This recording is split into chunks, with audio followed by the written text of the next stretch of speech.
everyone, this is Bill Lamori with SharpChurches.com, and I want to talk to you today about one of the biggest challenges that I faced in our first year of planting a church, and that is the whole idea of managing expectations. You see, Rebecca, my wife, and I got the call of God on our life to leave South Florida and move up to West Hartford, Connecticut to plant a church in 2005, and it was an exciting time, and yet it was also something we discovered that was a challenging time, particularly when it came to this idea of managing expectations. Now, this really is two parts, so let me talk about the first part first, and that is the idea of managing personal expectations. As I said, we were in South Florida, and while we were down there, we had the unique privilege to work in two amazing church environments, one of which was one of the 10 largest churches in the U.S., and another was a church plant that was thriving and growing, and God was doing awesome things in. Now, these experiences are unique, and I value them so much because I just got to see God working powerfully.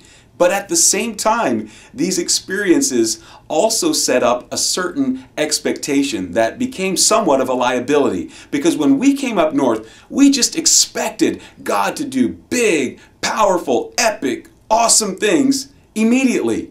So you can imagine our frustration when things didn't go the way that we had planned or the way that we had hoped they would. In fact, you can imagine our frustration when we started small and before the end of the first year got even smaller. And so I wrestled with this idea of managing my expectations and seeing what I was experiencing with the whole idea of what I was expecting. And it became so frustrating. There were times where I felt, quite honestly, like a failure. There were other times where I just began to question God's call.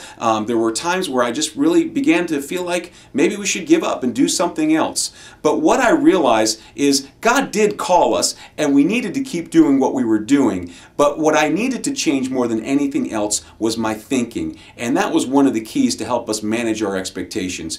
The second challenge I faced in managing expectations was managing the expectations of others.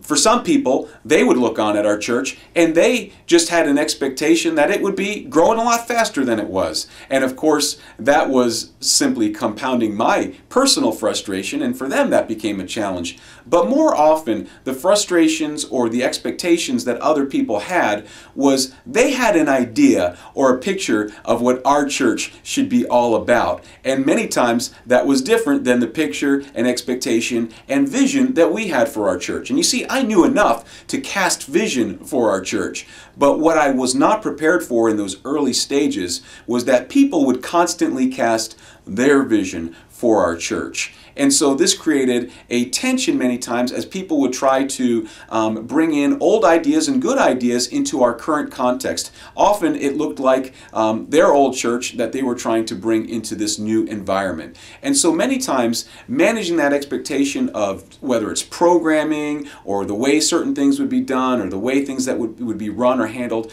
became a difficulty that I had to face. And I just want to tell you, church planters, you will face this difficulty and this challenging of managing expectations. And maybe for you it's going to be more on the side of managing your personal expectations if things aren't going as fast or as well as you thought they would, or maybe if they are, yours will come on the side of managing the expectations of others that join your church and then maybe try to steer it in a direction that is different from the vision that God has given you. Let me quickly tell you two things. One I did sort of for each side of these expectations that really helped me quite a bit.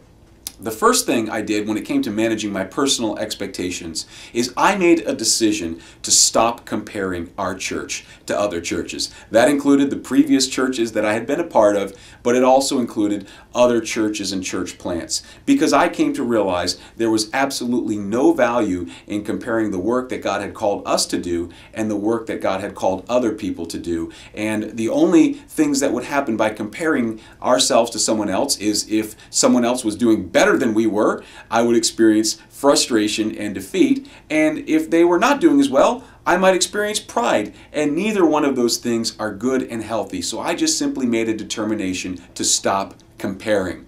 And when it came to managing the expectations of others, I made another decision, and that is to just be very honest about who we are, what we will do, what we won't do, why that is, and then just let the chips fall where they may. And to be honest, we lost some people because of that process. But I was no longer leading them on, nor was I setting them up for future frustration, nor was I facing the anxiety of what we would and what we wouldn't do based upon other people's expectations.